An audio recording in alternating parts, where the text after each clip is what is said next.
Bismillahirrahmanirrahim. Assalamualaikum warahmatullahi wabarakatuh. Jumpa lagi di pelajaran dari komputer dan jaringan dasar kelas 10 SMK Setiabudi. Nah, untuk kali ini saya mohon maaf, istilahnya mungkin pertemuan minggu kemarin istilahnya Bapak banyak sekali acara gitu kan. Jadi istilahnya materinya ini rada terbengkalai. Jadi untuk pertemuan hari ini saya akan ngasihkan langsung dua materi sekaligus, langsung dua materi, yaitu antara komponen komputer dan perakitan komputer, tapi bagian awal dulu. Jadi kan perakitan komputer kan aslinya kan prosesnya kan lumayan panjang ya. Jadi kita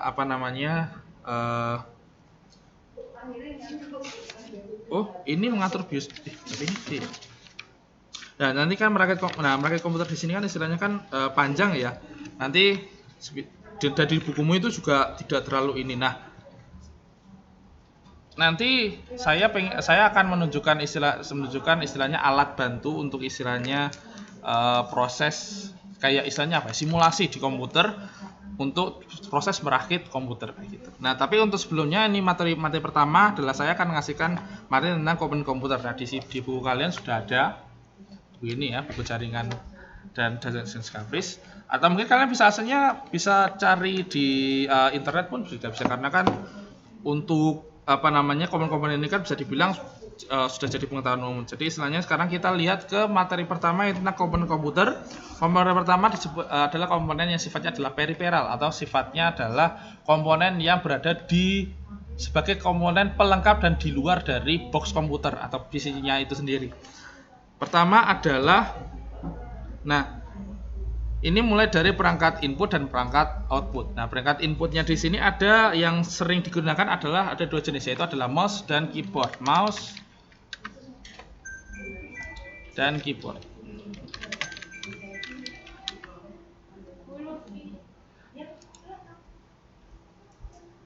Nah, untuk alat mouse dan keyboard ini istilahnya adalah bisa dibilang adalah perangkat periferal untuk perangkat input. Tahu input ya? Jadi perangkat input maksudnya apa? Perangkat input di sini adalah perangkat yang digunakan untuk memasukkan perintah ke dalam komputer. Perintahnya berupa apa? Perintah berupa menekan tombol, menggerakkan mouse kayak gitu. Nah, di sini adalah jadi menggerakkan kursor menggunakan mouse, setelah itu mengetik menggunakan keyboard gitu kan. Jadi gimana kita memasukkan input ke dalam memasukkan input atau memasukkan pemerintah ke dalam komputer melalui periferal input atau perangkat input kayak gitu. Nah, jadi fungsinya udah tahu ya. Jadi keyboard ini fungsinya adalah untuk input alfabetikal dan numerikal, dan juga fungsi-fungsi yang lain gitu kan. Setelah itu mouse itu untuk menggerakkan kursor. Jadi kayaknya tidak terlalu ini ya, rumit ya fungsinya ya. Setelah itu di sini ada periferal lain atau perangkat yang lain di komputer adalah periferal output atau luaran. Di sini yang pastinya akan digunakan dalam sistem komputer adalah monitor. Nah, monitor di sini bentuknya kayak TV ya. Nah, ini monitor ini fungsinya adalah ya menunjukkan gambar atau menunjukkan hasil prosesan dari yang kalian gunakan di komputernya kalian, kayak gitu. Jadi entah itu kalian browsing atau mungkin lihat video, kan nanti kan semuanya kelihatan di monitor. Nah, itu. Jadi fungsinya di sini adalah perangkat output. Nah, di sini perangkat output atau untuk luaran berupa gambar. Nah, sebenarnya banyak sekali output luaran yang lain. Contoh di output luaran yang lain, contohnya adalah mungkin kalau kalian pengen mengeluarkan suara, berarti apa? Speaker. Nah, speaker bisa digunakan di sini. Mungkin kalau speaker komputer berarti modelnya kayak gini ya. Ada yang model kayak gini, ada yang model kayak gini gitu kan, yang ada subwoofernya gitu kan. Atau mungkin yang istilahnya sudah lumayan bagus kayak gini, istilahnya sistem home theater gitu kan, bisa gitu kan. Ada lagi sistem peluaran yang istilahnya digunakan untuk mencetak kertas, mencetak dokumen gitu kan. Apa? Printer.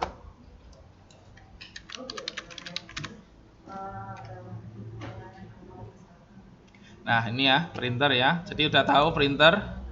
Nah, tapi kadang-kadang juga ada printer juga ada sistem inputnya. Sistem inputnya adalah scanner. Nah, untuk scanner nanti kita akan pelajari enggak di pelajaran apa komputer dan jaringan dasar, tapi nanti kita akan pelajari scanner di dasar desain grafis karena ada materinya. Tapi ini cuma saya tunjukkan, ini adalah printer. Printer ini fungsinya untuk mengeprint atau mencetak data luaran berupa dokumen. Setelah itu ada yang lain, mungkin tadi ya suara, mungkin kalau seandainya suara kalian tidak terlalu suka apa namanya mengeluarkan suara secara loudspeaker gitu kan, kalian pengennya di headset aja, headset kan ada kayak gini. Nah, jadi kalian bisa apa? Jadi konsepnya sama untuk mengeluarkan apa namanya output suara, tapi output suaranya itu untuk istilahnya digunakan secara pribadi gitu, tidak dikeluarkan secara luas. Nah, itu adalah alat berupa periferal atau alat yang istilahnya di luar dari box PC. PC kan istilahnya ini ya. Jadi istilahnya kalau kalian apa di sini istilahnya ini ya. Kalau PC ini pada dasarnya ini sistem keseluruhannya. Cuma kalau istilahnya kalau bisa dibilang komputer ini ya cuma kotaknya ini. Kotaknya ini. Nah, jadi satu kotak ini yang istilahnya di dalam ini adalah PC-nya. Jadi sedangkan yang di luar itu disebut sebagai periferal. Gitu ya. Jadi keseluruhan yang ada di dalam PC ini adalah sistem internal. Berarti apa tadi sebutannya sistem internal berarti ya. Jadi sistem internal dari sebuah PC, sedangkan yang ada di luar kayak mouse, keyboard, monitor, speaker, headset, printer, scanner dan lain sebagainya yang ada di luar dari box PC ini adalah sistem yang sifatnya adalah periferal, gitu ya. Nah, sekarang kita bahas apa yang berada di sistem internal. Sebelum sistem internal dari sebuah PC ini. Pertama yang pasti adalah untuk menyelubungi atau melindungi seluruh bagian dari apa namanya komputernya ini adalah casing. Nah, casing ini ada banyak jenis, ada yang sekarang modelnya bagus-bagus kok casing nggak. Mungkin kalau kalian lihat casing yang ada di sekolahan nanti kalau saya ada waktu kesini dan kita diizinkan sama dinas gitu kan, nanti saya lihat mungkin modelnya jadul-jadul kayak casing PC Simbada kayak gini, SPC kayak gini ya. Nah, jadi kayak model-model kayak gini, jadi model-model jadul kayak gini bentuknya. Cuma ya tetap fungsinya tetap sama, yaitu adalah untuk memberikan tempat fungsinya itu adalah untuk memberikan tempat instalasi perangkat-perangkat internal dari sebuah PC ke dalam casing tersebut dan juga melindungi dari si perangkat internal tersebut, karena perangkat internal ini kan elektronik yang cukup sensitif ya, terutama ya kayak debu, air, setelah itu debu, air, kelembapan terutama ya, panas gitu kan. Jadi untuk melindungi apa namanya si perangkat internalnya ini dari gangguan-gangguan dari luar gitu. Jadi istilah kenapa apa namanya casing ini cukup penting ketika apa namanya pemilihan. Nah, jadi terus gimana tuh memilih casing yang bagus? Memilih casing yang bagus hasilnya tidak terlalu muluk-muluk lah. Jadi untuk kegiatan istilahnya tergantung penggunaan aja. Kalau misalnya penggunaannya hanya untuk office, casing-casing biasa seperti ini pun cukup. Tapi untuk istilahnya mungkin contohnya kalian pengen komputernya komputer gaming, komputer buat nge-game. Mungkin ada satu yang sering jadi pilihan utama adalah yang ini yang ada lampu-lampunya Pak, kayak ini Pak. Ada lampu-lampunya kan biar keren Pak. Boleh, nggak apa-apa, kayak namanya selera pribadi kan bisa aja. Cuma kalau menurut saya yang paling penting itu adalah airflow atau istilahnya jalur udara. Karena gini, komputer gaming biasanya itu kan spesifikasinya kan tinggi. Nah, spesifikasi tinggi ini biasanya makan daya atau listrik yang tinggi.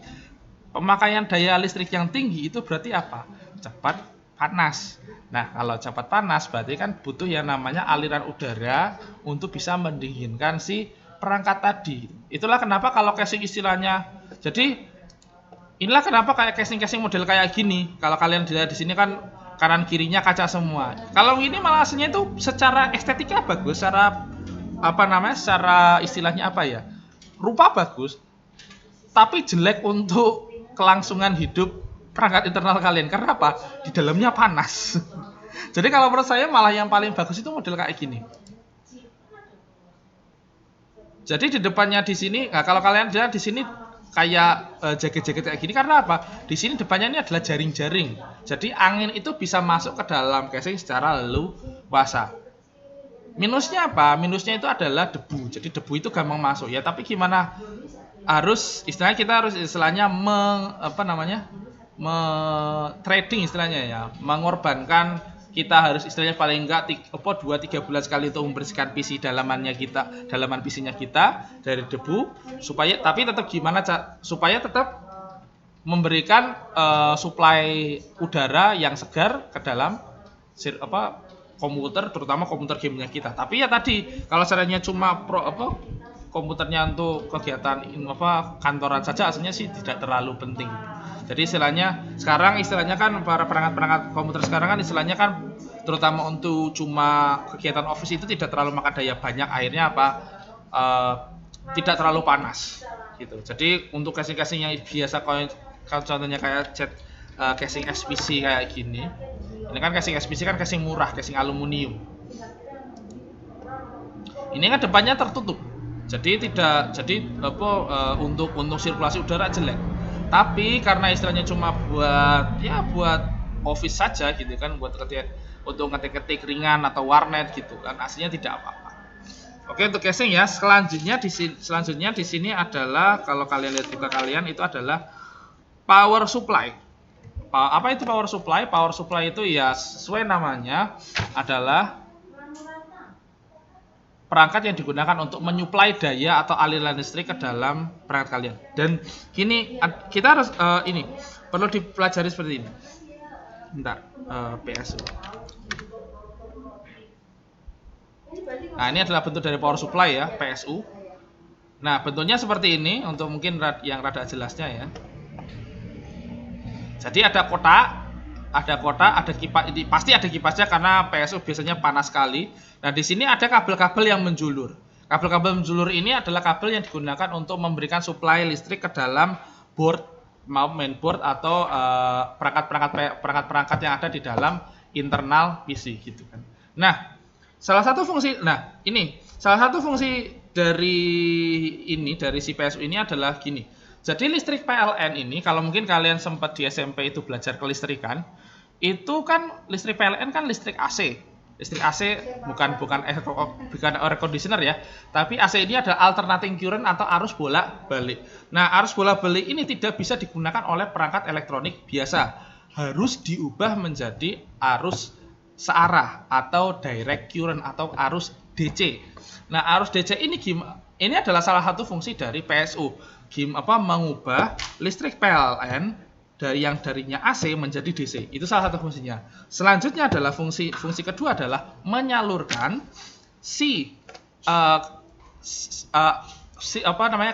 listrik DC tadi ke perangkat-perangkat yang membutuhkan sesuai dengan daya yang dibutuhkan juga. Jadi gini, di sini ada, nah kalau mungkin PSU pin ya, pin.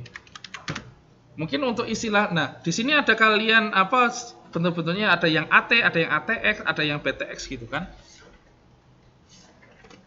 Nah, di sini kalau kalian lihat di sini pinnya ada banyak sekali karena ini yang mungkin bisa dibilang cukup lengkap ya. Nah, di sini ada banyak sekali pin, banyak sekali kabel karena memang perangkat interkomputer ini butuh beberapa jenis colokan yang berbeda. Contohnya kayak contohnya kayak ini. Ini adalah contoh dari colokan 24 pin. Bentar, masih record ya. Masih. Colokan 24 pin digunakan untuk mainboard, ada juga colokan untuk yang model. Nah, ini PCIe untuk taruhlah kalian pengen pakai VGA card gitu kan. Ada lagi yang EPS. Kalau EPS berarti ini. Nah, ini adalah colokan EPS 4+4 biasanya 4+4 biasanya kalau sekarang. Kalau dulu biasanya cuma 4 pin doang gitu kan. Ada colokan Molex di sini fungsi. Nah, ini Colokan molek seperti ini fungsinya itu adalah untuk biasanya itu kalau sekarang itu untuk kipas, untuk perangkat-perangkat lampu yang istilahnya masih jadul gitu kan, masih menambah. Jadi PSU ini fungsinya itu pertama tadi ya, mengubah listrik AC menjadi listrik DC, setelah itu mendistribusikan si listrik DC yang sudah dibuat tadi ke perangkat-perangkat yang membutuhkan. Jadi power supply ini sangat penting, bisa dibilang istilahnya apa ya? Jantungnya atau istilahnya yang membuat hidup si komputer ini. Jadi istilahnya ketika kalian memilih PSU, kalau taruhlah kalian kalian jadi seorang IT consultant atau konsultan IT gitu kan, atau seorang teknisi komputer, kalian diminta untuk meracik atau istilahnya meracik ya. Jadi meracik komponen-komponen dari komputer untuk keperluan tertentu. Kalau menurut saya hal pertama bisa dibilang hal yang paling penting yang perlu kalian jangan disepelekan kualitasnya itu adalah PSU, karena PSU ini bisa dibilang adalah jantungnya PC. Kalau kalian salah pilih atau istilahnya malah pilih yang istilahnya murahan, bisa jadi malah nanti merusak PC-nya. Karena saya pengalaman bertahun-tahun jadi teknisi dan juga saya di guru TKJ, sering sekali menemui yang namanya komputer rusak itu hanya karena PSU-nya yang rusak. Dan saya harus ganti PSU. Jadi istilahnya PSU ini jangan sampai istilahnya kalian bikin komputer untuk pribadi gitu kan, atau mungkin membuat code untuk klien. Gimana caranya itu memilih PSU dengan kualitas yang baik dan bagus gitu kan. Nah, di sini untuk memilih PSU juga ada beberapa patokan gitu kan. Patokan pertama itu adalah wattage atau jumlah daya maksimal yang dikasihkan oleh PSU tersebut. Contoh di sini saya kasih Corsair VS650. VS650 ini dayanya adalah 650 watt. Nah, di sini ada lagi CV550 juga punya Corsair. Ini dayanya adalah 550 watt. Biasanya di sini memang sering si produsennya itu memberikan istilahnya bukan tabel ya, emang spesifikasi si wattage atau daya maksimal yang diberikan oleh Corsair ini. Nah, gimana caranya kita bisa menentukan apakah si PSU ini cocok untuk sistem kita? Kita perlu menghitung keperluan daya yang kita gunakan. Nah, cara paling gampang menghitung di sini adalah aslinya kita tidak perlu menghitung sendiri karena aplikasinya aslinya. Namanya adalah PSU kalkulator. Nah, PSU kalkulator ini banyak sekali aslinya, jenisnya. Di sini ada punyanya AutoVision. Kita gunakan saja AutoVision, tapi ya masih menggunakan bahasa Inggris ya. Mungkin kalkulator. Mungkin kalau ada yang mungkin versi bahasa Indonesianya ya. Enggak ada. Nah, di sini bisa kalian hitung di sini kalian pengen di sini mungkin rada rumit ya. Tapi mungkin kita menggunakan yang Cooler Master aja ya. Aslinya kalian untuk memilih caranya gini. Jadi kalian pilih CPU-nya dulu. Tapi kita nanti pilih CPU-nya dulu mungkin Ryzen. Nah, setelah itu di sini ada memorinya 2 gitu kan.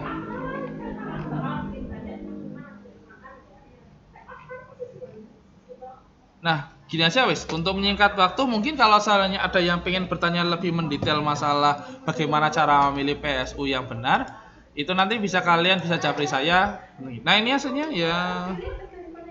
Nah, ini AMD. Misalnya, nah ini malah gampang ya. AM4, setelah itu seri model 2300G, form factor ATX. Nah, brandnya, saya itu di sini Nvidia pilihnya GeForce, taruhlah ini 1070. Nah, 1 RAM-nya 16 GB gitu kan. Nah, itu SSD-nya 1 lah. 1.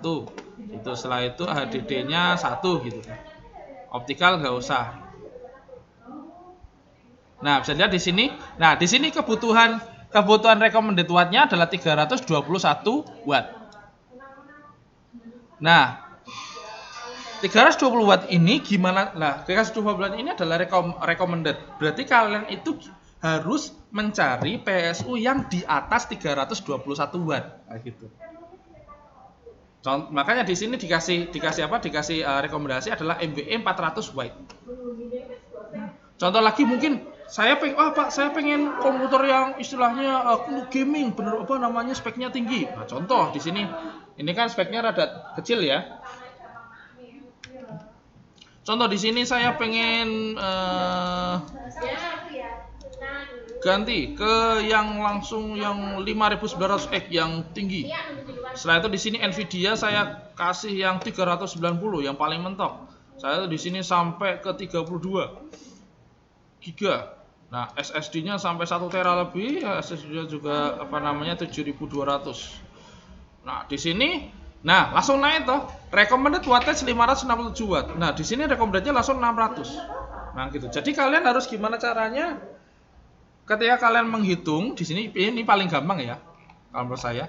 Jadi kalian lihat spesifikasi komputernya apa aja. Setelah itu kalian hitung recommended wattage-nya contohnya di Power Super Calculator ini. Kalian cari PSU yang wattage-nya di atas rekomendasi. Karena apa? Biar si PSU-nya ini bisa handle kebutuhan daya gitu. Kalau seandainya ngepas cara di 567 watt, kalian cari yang 550 bahkan di bawahnya. Itu nanti apa? Takutnya nanti si PSU ini tidak bisa menghandle kekuatan daya si sistemnya ini. Akhirnya apa? Overload dan akhirnya malah rusak. Gitu.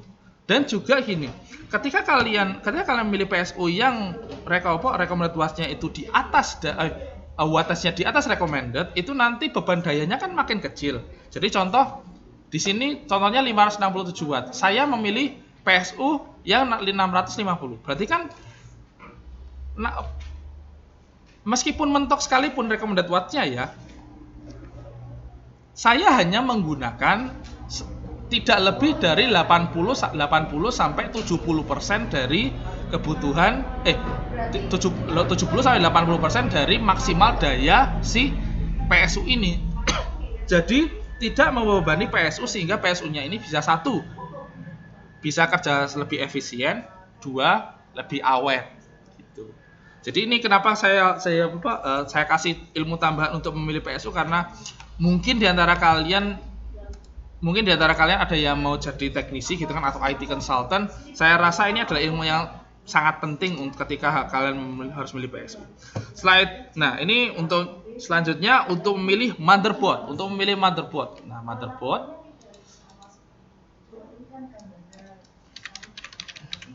Nah, untuk motherboard, untuk pemilihannya, ini kalian perlu menyesuaikan beberapa hal.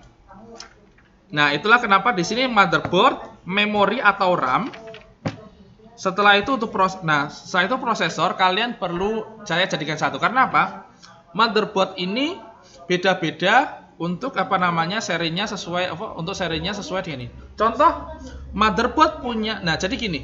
Untuk sekarang yang di pasaran itu banyak ada 2 kompetitor atau 2 jenis merek dari prosesor yang menguasai pasar di dunia kalau sekarang ini. Ya, pertama adalah Intel, satu lagi itu adalah AMD. Nah, motherboardnya Intel dan motherboardnya AMD itu beda.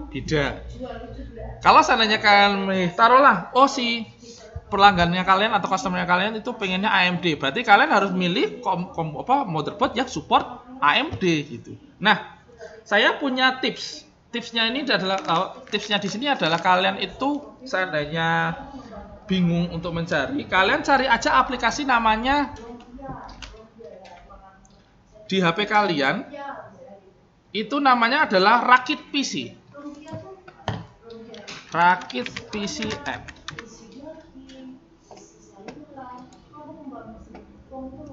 Nah, ini ada di Play Store, namanya Rakit PC. Nah, Rakit PC ini bisa digunakan untuk kalian itu untuk simulasi penggunaan PC. Nah, kalian bisa milih motherboardnya apa, dan ini secara otomatis ketika kalian pilih PC-nya AMD, nanti nanti akan pilihan bawahnya itu nanti akan disesuaikan kayak gitu. Jadi yang cocok dengan yang kalian pilih gitu. Nah, karena ada bedanya. Karena gini, AM4 soket. Jadi gini, yang membedakan antara prosesor AMD sama Intel itu secara fisik itu pertama adalah dari bentuk soket atau tempat meletakkan si prosesornya. Nah, ini adalah bentuk dari soket AMD. Nah, soket AMD ini bentuknya itu adalah dia itu bentuknya kayak plastik gitu. Setelah itu ada lubang-lubangnya. Karena apa? Prosesor AM4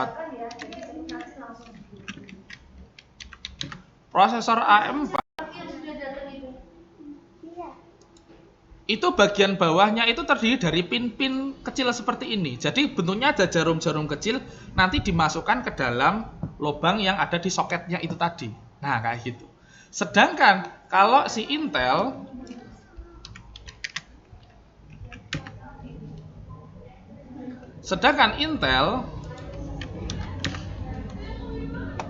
itu bentuk soketnya seperti ini. Jadi ini di bagian motherboardnya ya. Bentuknya adalah, bentuknya itu pinnya berada di motherboard, pinnya berada di soket. Sedangkan prosesornya bagian bawahnya pipih. Jadi kontak poinnya ya cuma logam-logam seperti ini aja, tidak ada jarumnya. Bedanya seperti itu. Jadi kalian tidak memasukkan prosesor AMD ke Intel dan sebaliknya. Karena apa? Bentuk soketnya yang berbeda. Nah, itu. Jadi ketika kalian memilih motherboard, kalian lihat dulu prosesor yang akan kalian gunakan. Prosesornya apa? Oh, prosesornya AMD. Berarti kalian harus cari yang motherboard yang menyupport AMD. Nah, CPU-nya Intel. Oh, berarti kalian cari motherboard yang support Intel kayak gitu. Nah, terus kayak memori apa? Memori atau RAM. Nah, RAM ini disesuaikan dengan generasinya. Generasinya itu sekarang yang sering digunakan adalah DDR3 atau DDR4. Nah, tinggal dilihat. Nah, cara membedakan DDR3 sama DDR4 gimana, Pak? DDR3. Nah, cara membedakan DDR3, nah ini.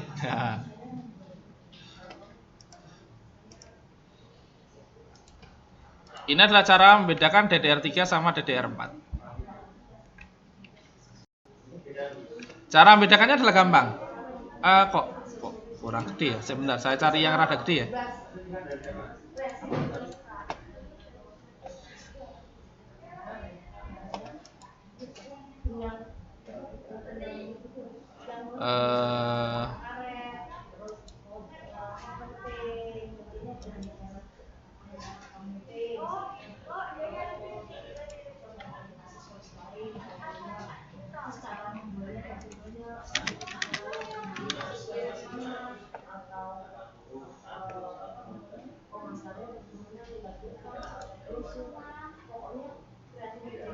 Ntar saya cari gambar yang rada jelas biar ini.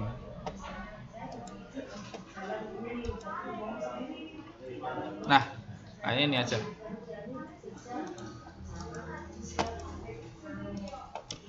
Oke, nah perbedaan mencolok di sini, perbedaan mencolok antara ini DDR1 ya, DDR2, DDR3, DDR4. DDR ini DDR1 dan 2 ini adalah produk lama. Ya, beberapa komputer di PC komputer kita masih pakai DDR2 sih.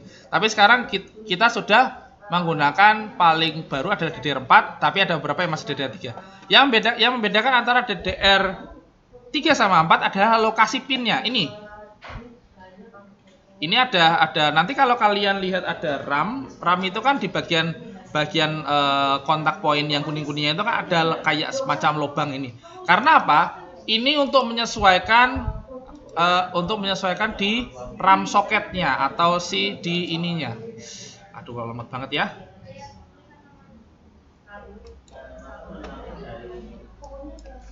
Karena di RAM soketnya ini,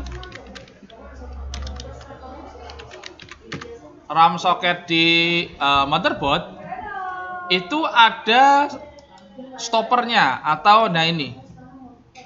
Kalau kalian lihat di sini ya. Nah, di bagian sini ada semacam kayak penghalangnya. Nah, penghalangnya ini untuk menyesuaikan jenis dari si RAM-nya tadi. Nah, di sini adalah DDR2. Jadi ini hanya bisa diisi oleh DDR2. Nah, lah terus gimana Pak cara menyesuaikannya? Aslinya gampang kok, karena kalian tinggal lihat spesifikasi dari motherboardnya, motherboard dan prosesornya. Motherboard dan prosesornya ini menerima DDR apa? Biasanya kalau prosesor-prosesor baru itu bisa sering menggunakan DDR3. Udah 30 menit ya. DDR3, DDR4. Nah, untuk yang lumayan lama, contoh komputer atau prosesor yang istilahnya dari tahun 2000 awal itu masih menggunakan DDR3 kayak gitu. Nah, selanjutnya ya terakhir atau ini adalah hard disk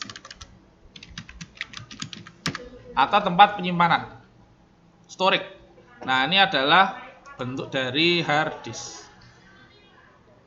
Ini adalah satu bentuk dari hard disk. Ini adalah 1 TB dari Seagate Barakuda.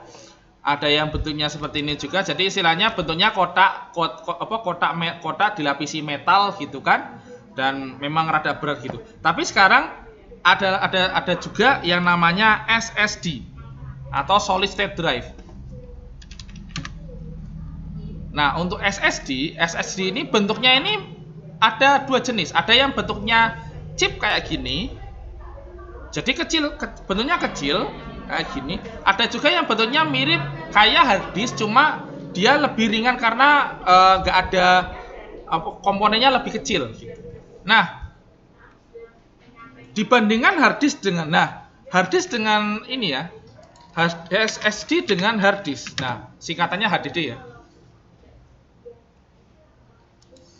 Nah, hard disk dengan HDD ini bagusan mana? Nah, kalau masalah kecepatan, ini bagusan SSD karena SSD ini menggunakan solid state drive. Solid state drive ini adalah teknologi aslinya bukan teknologi terbaru sih, teknologi lama cuma dioptimalisasi supaya bisa memberikan kecepatan yang cukup lebih tinggi ketimbang hard disk. Hard disk ini kelebihannya ini adalah di masalah awet. Nah, jadi hard disk ini bisa dibilang awetnya minta ampun karena kalau seandainya penggunanya benar, ini read write-nya bisa sangat lama gitu. Dan juga gini, hard disk ini lebih murah ketimbang SSD. SSD untuk kapasitas yang cukup besar itu bisa makan sampai jutaan.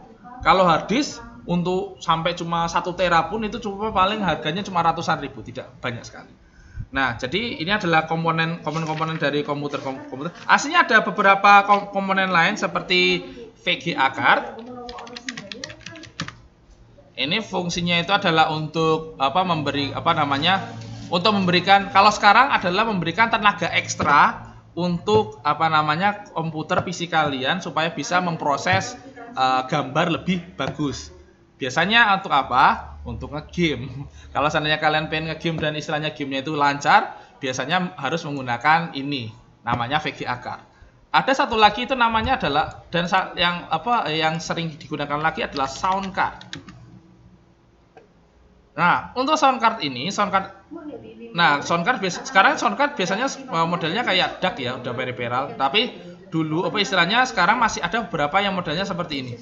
Jadi dicolok ke dalam komputer dan akhirnya bisa. Nah, sound card ini fungsinya apa? Sound card ini fungsinya itu adalah untuk memberikan kualitas suara yang lebih bagus ketimbang settingan default dari komputernya. Settingan default dari komputernya kan istilahnya cuma stereo.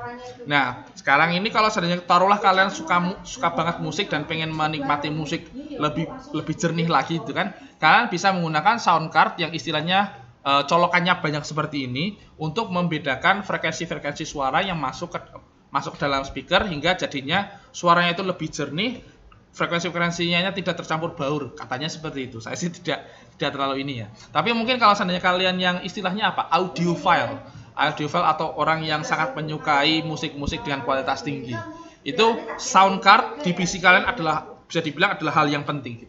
Ada satu lagi yang penting lagi untuk kita anak TKJ itu adalah LAN card. Nah, LAN card di sini fungsinya itu adalah untuk jaringan, murni untuk jaringan karena memberikan colokan internet. Ada lagi, nah, colokan internet atau colokan kabel internet atau colokan RJ45 gitu kan. Ada lagi yang namanya WiFi card. Seperti namanya, ya untuk WiFi. Jadi untuk bisa agar komputer kalian bisa nyambung ke WiFi gitu. Nah, aslinya banyak sekali komponen internal dari si komputer ini yang bisa kalian gunakan. Ada lagi aslinya yang mungkin perangkat jadul lah, satu lagi ya adalah ini disk drive. Bukan disk drive, apa ya namanya? Optical drive.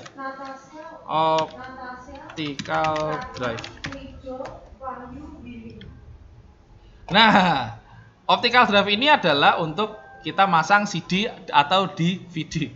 Ini bisa dibilang udah sangat obsolete atau bisa dibilang ya udah ketinggalan zaman ya kalau sekarang ya, karena sekarang kan udah ada yang namanya flash disk ya.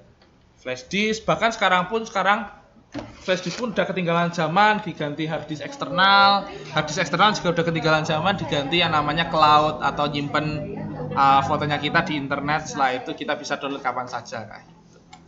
Nah, jadi ini adalah komponen-komponen yang istilahnya bisa nanti akan kita pelajari dan kita akan masukkan ke dalam proses perakit komputer yang akan saya berikan di video selanjutnya. Oke, untuk video kali ini saya akhiri dulu. Nanti dilanjutkan di video selanjutnya. Wassalamualaikum warahmatullahi wabarakatuh.